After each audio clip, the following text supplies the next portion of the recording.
Bonjour, on va parler de santé mentale. Vous m'aidez pas du tout là, vraiment. Faut parler, hein, C'est Ouais, vrai, il faut ouais. parler. Il faut parler, il faut me prendre le micro quand vous voulez la parole en plus. Faut- Non, mais là, j'ai rien, là. D'accord, pas de souci.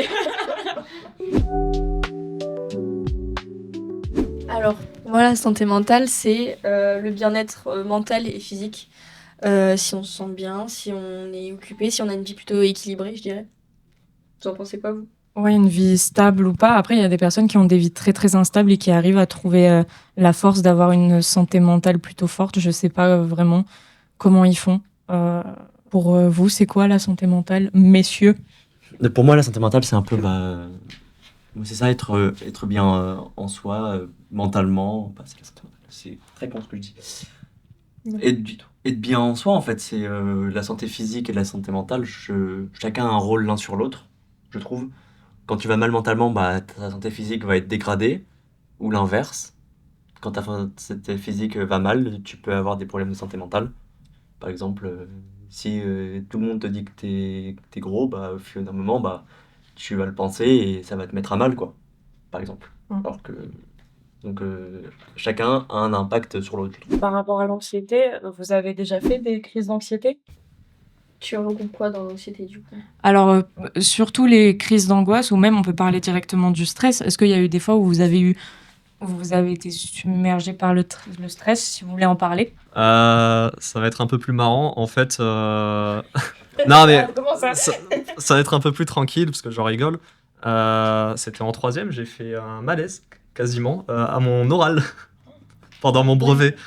Et le truc, c'est que en fait, je me rends compte de rien entre guillemets dans le sens que bah, tout ce que je vais dire ou que je vais faire, etc., je vais pas le mettre, on va dire, dans des cases de dire bah, ça a été de l'anxiété, ça a été si machin.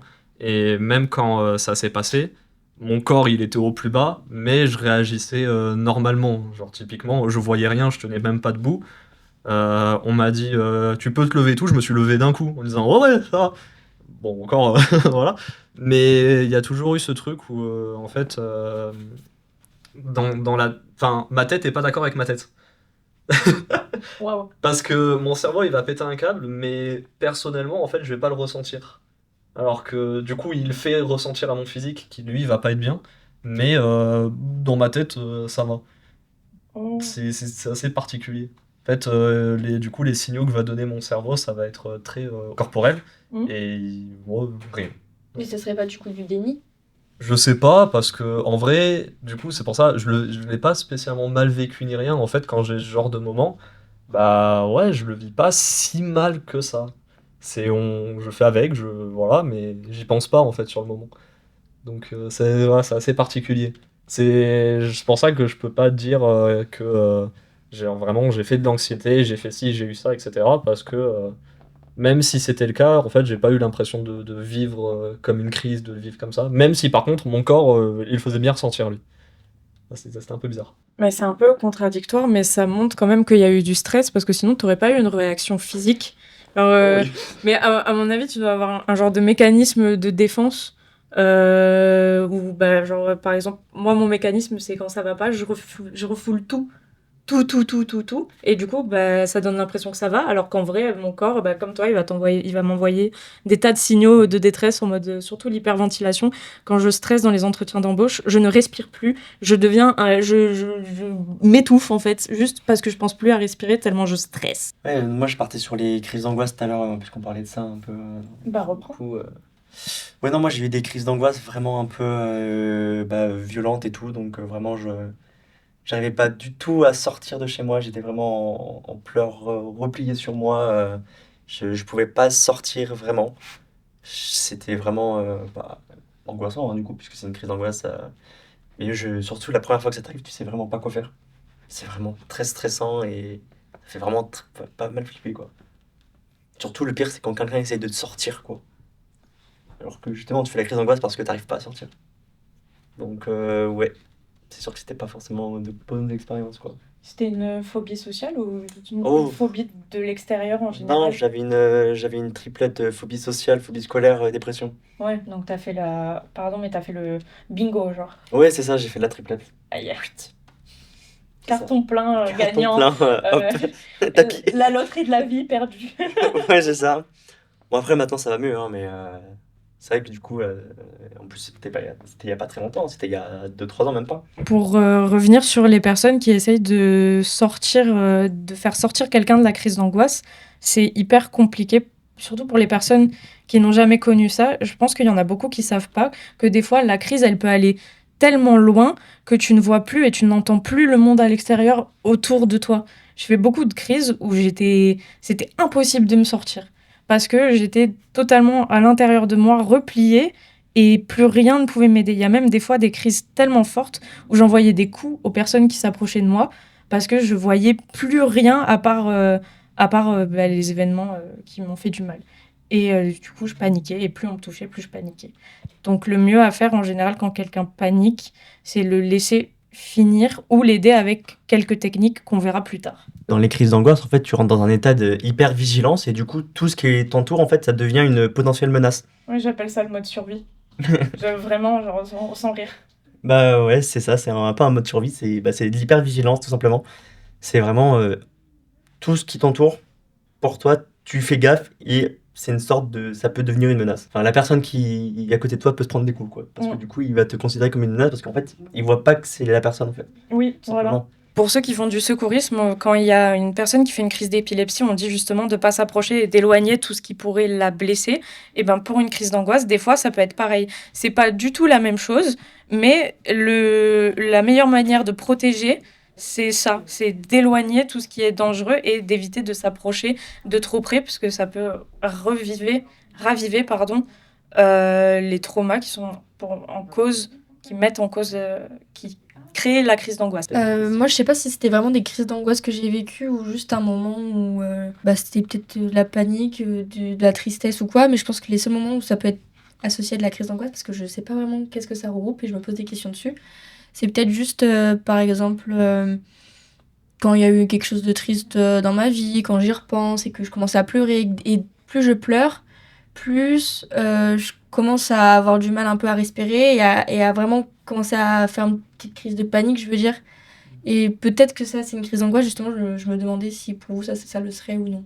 Ouais, l'hyperventilation, oui. Il y a des personnes, la première fois qu'elles vivent une crise d'angoisse, elles pensent qu'elles font une crise non, c'est pas un AVC, une crise cardiaque, Ouais. parce que tu n'arrives plus à respirer et tu as les mêmes symptômes, donc tu as une douleur en général à la poitrine. Et il y a des personnes qui ne connaissent pas les crises d'angoisse et qui du coup vont se dire que c'est une crise cardiaque.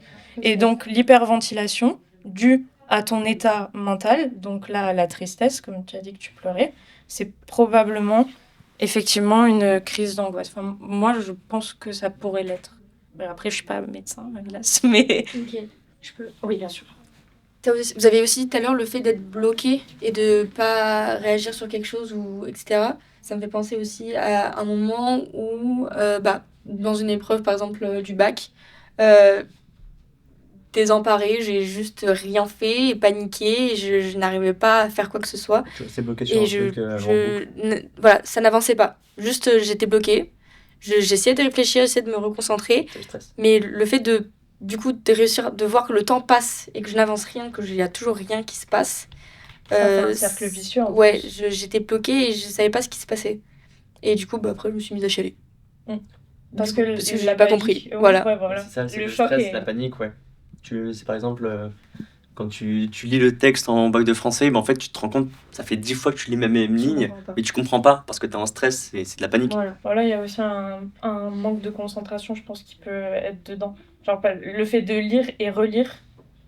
Merci. Le fait de lire et relire et relire, il y a le manque de concentration. Et c'est un peu ce qu'on a décrit, le fait de ne pas voir le monde autour de soi, c'est un peu un manque de concentration et de ne pas réussir à s'ancrer. Je pense que c'est un des symptômes d'une crise d'angoisse, en fait. Le Ok. truc de ne plus voir. Mais l'hyperventilation, ouais, clairement, le truc, t'arrives plus à respirer. Pour l'hyperventilation, pour essayer que la personne, elle se calme, on peut donner un sac plastique ou un sac en carton et faire que la personne respire dedans.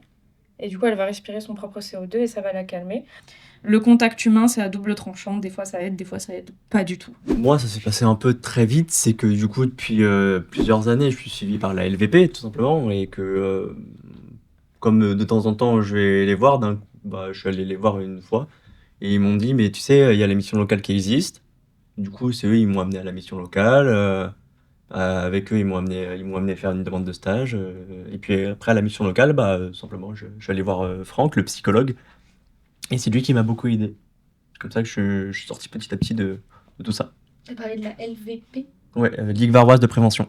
C'est Ok, des éducateurs qui aident les jeunes qui ont des difficultés. Des fois, par exemple, ils nous amènent faire des chantiers, on retourne à une récompense, ils peuvent t'aider à payer le permis ou t'amener à un festival, faire des trucs comme ça, quoi. Avec la mission locale. Du coup, le psychologue de la mission locale, ouais, il est très bien. Du coup, il m'a beaucoup aidé. Je crois que Yuan aussi, il t'a Ouais, un petit beaucoup peu, aidé. ouais. Tu veux en parler? Bah, Là, tu lui laisses pas le choix. là. Ouais. C'est un peu ça. Bah, d'autres choses si tu veux. Non, en vrai, le psy m'a aidé. Après, c'était pas dans le moment le plus important, on va dire. Parce que du coup, moi, sur tout ce qui était voilà, le fait de pas sortir de chez moi, tout ça, l'anxiété sociale, etc., c'était avant. Là, j'avais juste une petite période, on va dire, un peu de redescente avant d'attaquer le service civique. Et du coup, voilà, ça pouvait me faire que du bien. Et voilà, du coup, ça a été utile, surtout que c'est des choses dont on va dire l'habitude de parler. Enfin, j'étais beaucoup plus à l'aise en plus à parler, etc. Donc ça s'est très bien passé, ça s'est aussi très vite fini parce que il y avait moins de choses à expliquer. Et voilà. Mais oui, le psychologue ici, très bien, très utile. Ça, y a pas de problème. Ouais. Je pense qu'on pourra le dire tous les deux, c'est sûr. Quand on parle de santé mentale, moi, ce qui me vient, c'est la déprime. Pas forcément la dépression, mais la déprime. Ouais. Est-ce que vous auriez quelque chose à dire? Est-ce que vous avez déjà vécu une Pourquoi déprime? c'est quoi la déprime? Ça regroupe quoi? Alors, pour moi, la déprime, c'est pas forcément la dépression, mais c'est un état de tristesse intense. Et pour moi, la différence entre la déprime et la dépression, c'est que la déprime, ça va durer un certain temps. Par exemple, oui, dans la vie, il peut t'arriver des traumatismes qui font que tu vas être pas bien pendant un certain temps et tu vas te relever. Et pour moi, la différence, elle est là, c'est que la dépression, tu vas pas réussir à te relever, alors que la déprime, au bout de plusieurs mois, voire plusieurs années, tu vas réussir. Bah, la dépression, c'est Ouais, aussi c'est- la maladie. Oui. Il me semble que la dépression, c'est la maladie et la déprime, ce serait plus un sentiment ou une Ouais. émotion, plutôt. Oui. Mais moi, je vois bien le côté déprime dans le sens où c'est un peu un mal-être, où juste tu te sens pas forcément très très bien. C'est une période un peu dans ta vie où t'es en mode, ok, les choses se passent, tu te sens pas forcément à l'aise et t'es pas forcément dans la maîtrise de cette émotion. Et du coup, je sais pas comment vous l'améliorez quand vous êtes dans cet état-là. L'année dernière, j'ai réussi à m'en sortir en me forçant à vivre. C'est fabuleux dit comme ça, mais j'avais passé plusieurs années à ne plus faire aucun effort pour moi-même et juste je suivais le courant. Genre, je me laissais porter et ce qui m'a fait du bien, c'est me forcer à voir des gens, me forcer à parler, me forcer à manger aussi, me forcer à dormir, me forcer à arrêter ce qui pouvait me faire du mal. Mais ça a été très très compliqué et plus factuellement, moi je me suis énormément renfermée dans les jeux vidéo, les livres et tout et c'est pour ça que c'est pas vraiment trop positif parce que se renfermer, c'est pas non plus une solution. Mais comme ça me faisait du bien, même encore aujourd'hui, quand ça va pas, je me renferme dans des trucs, dans des séries, dans la lecture, dans plein de loisirs par rapport aux arts narratifs. J'aime beaucoup les histoires en général. Vous, est-ce que vous avez des tips pour sortir de la déprime? Le mieux, je pense, c'est de sortir beaucoup avec des amis, je pense. Moi, c'est ça qui m'a vachement aidé, je pense. C'est vraiment sortir, mais beaucoup, beaucoup, parce que du coup, t'as plus ce sentiment de solitude. Parce que la solitude, je pense, c'est vraiment un poids mort pour la déprime, je pense. C'est vraiment un des pires côtés, je pense. C'est vraiment, t'es comme ça dans ta chambre à rien faire, à lire ou à jouer aux jeux vidéo. Et des fois, même vraiment à rien faire, genre juste à Ouais, fixer c'est le ça. plafond. Hein. Alors, Vraiment, et t'as un sentiment en toi qui te pèse. T'as l'impression d'être lourd. Alors que, enfin, et du coup, c'est vraiment handicapant parce que du coup, t'as vraiment envie de rien faire. Ça t'empêche de faire plein de trucs. ouais, le manque de motivation, C'est ça, donc le mieux, c'est vraiment d'avoir des amis avec qui sortir. Et si même ça t'arrive pas, c'est vraiment, faut que des amis te forcent à sortir. C'est le mieux.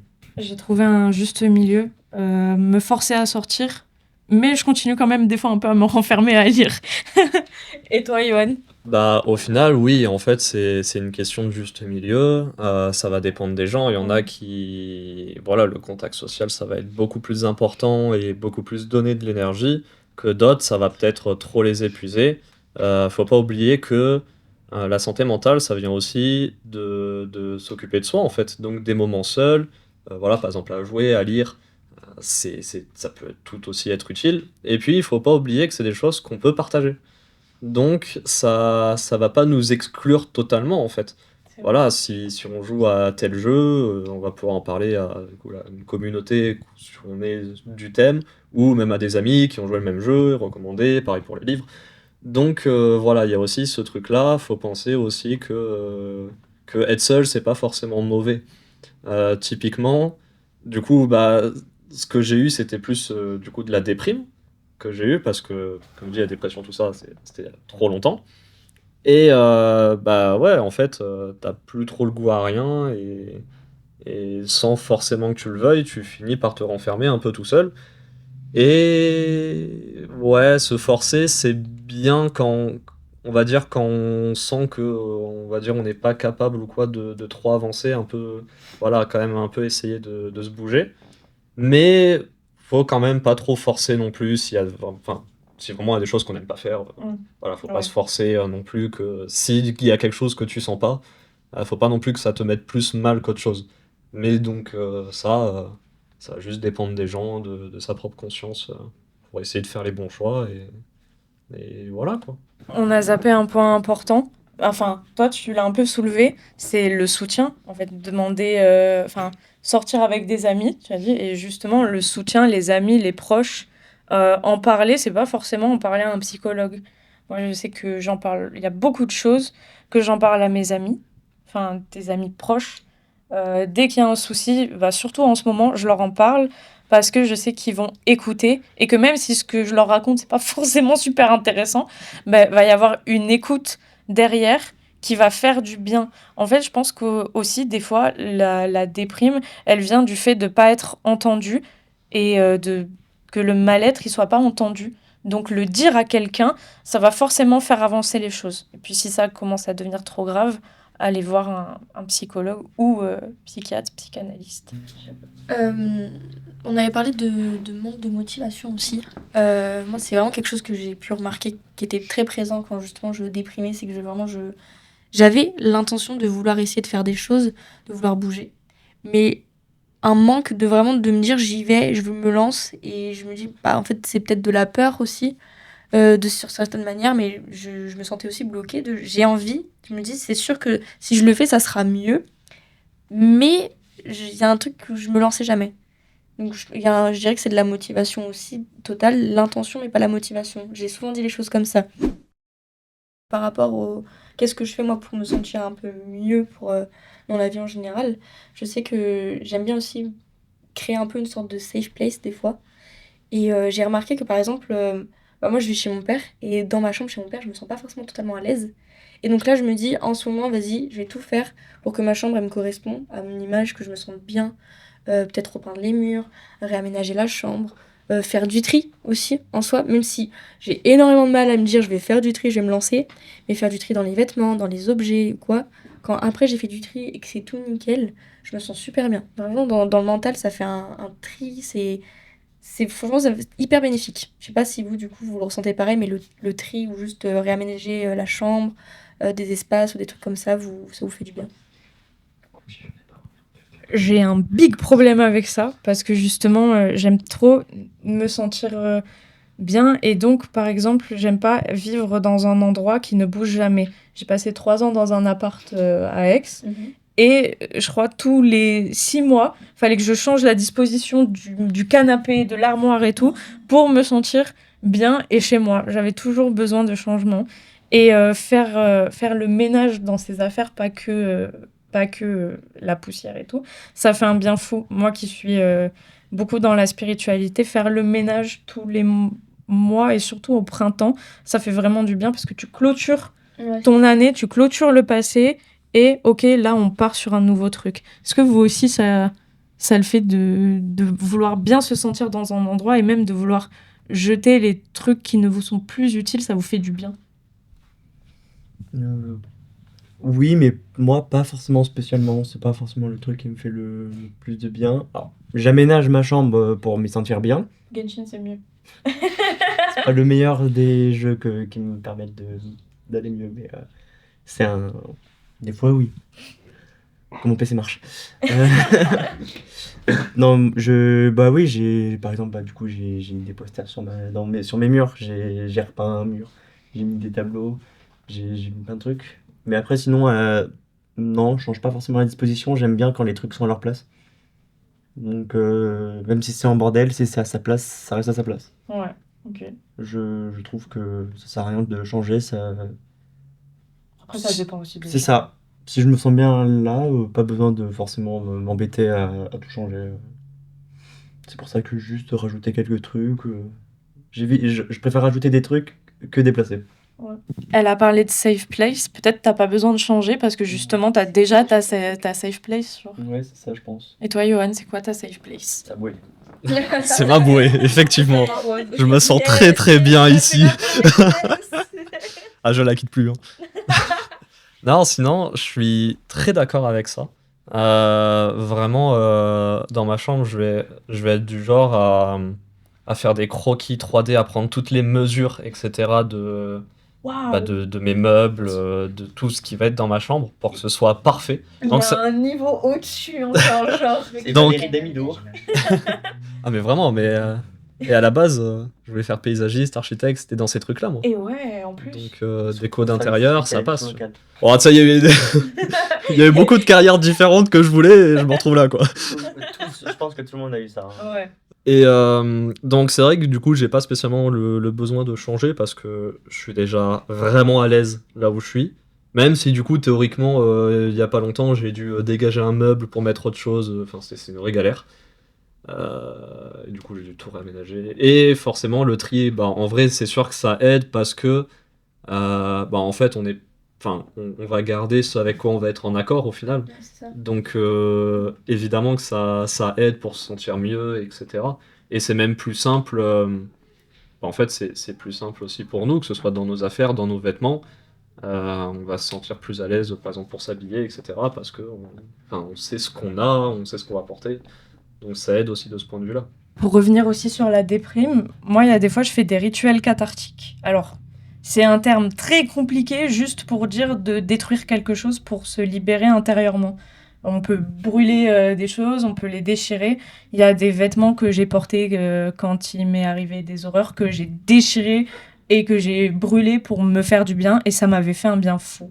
Ou pareil, écrire une lettre qu'on s'adresse ou à son soi du futur ou à une personne qui nous a blessés, et la brûler après, ou même déchirer. Je trouve qu'on sous-estime à quel point ça peut faire du bien. Donc, moi, je me suis tournée pour aller un peu mieux. Je pense que c'est surtout, oui, aller voir des amis, parler à ma famille, aller peut-être me renseigner du coup pour aller voir une psychologue, psychothérapeute, tous les métiers comme ça, Tous les psys. tous les consultants, etc. On m'avait parlé aussi du coup de la mission locale qui pouvait aussi aider même juste dans la vie en général pour plein de trucs, etc. Et me rendre plus active dans une période où j'étais un peu plus pas motivée et un peu plus enfermée chez moi, quoi. Du coup, moi, si je retournais en déprime, le truc que je ferais, bah, c'est aller en parler à des amis, je pense. Après aussi, puisqu'il faut même s'il faut sortir, il faut toujours avoir du moment pour soi. Pour ça faire un peu un juste milieu. Après, ouais, quand j'ai besoin de mes moments pour moi, je suis tranquille dans ma chambre à lire ou à jouer. Comme ça, il faut bien avoir un juste milieu en fait. Pour pas avoir, si tu restes trop tout seul à lire ou à jouer dans ta chambre, bah, la solitude va revenir, donc la déprime. Et si tu te forces trop à sortir, bah justement, tu vas trop te forcer, tu vas avoir de moins en moins envie. Du coup, c'est ça, il faut avoir un juste milieu entre les deux. Dans mon cas, en parler, ça fait pas partie des choses qui vraiment m'aident. Mais faut en parler, c'est important quand même. Je dirais que c'est plus, ouais, en fait, trouver de quoi changer les idées. Vraiment faire des choses qu'on aime, tout ça. J'ai une manière, en fait, c'est pas, on va dire, en se focalisant sur le négatif et essayer de corriger le négatif. Mais c'est aussi beaucoup, en fait, en poussant sur les choses positives. Genre, typiquement, bah ouais, en fait, ce qu'on va aimer faire, essayer de développer ce qu'on aime faire, essayer de développer, on va dire, les bonnes choses qu'on a en nous, on va dire. Et il y a ce côté-là où en fait ça booste aussi de s'occuper des bonnes choses et de les améliorer, que forcément que rester sur le négatif.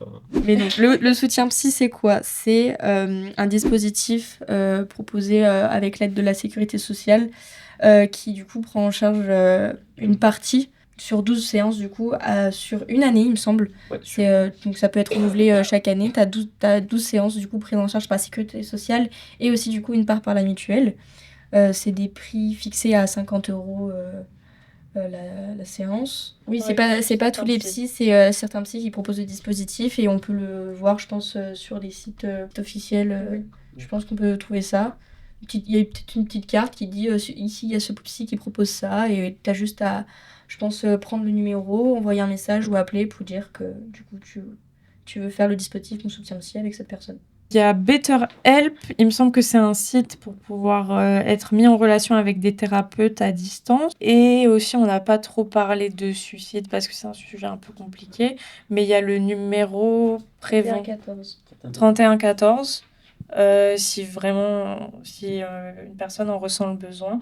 Après, très souvent, on se fait orienter vers un psychologue et des fois, une assistante sociale peut nous orienter vers un CMP, centre médico-psychologique, il me semble, et pour pouvoir être aidé.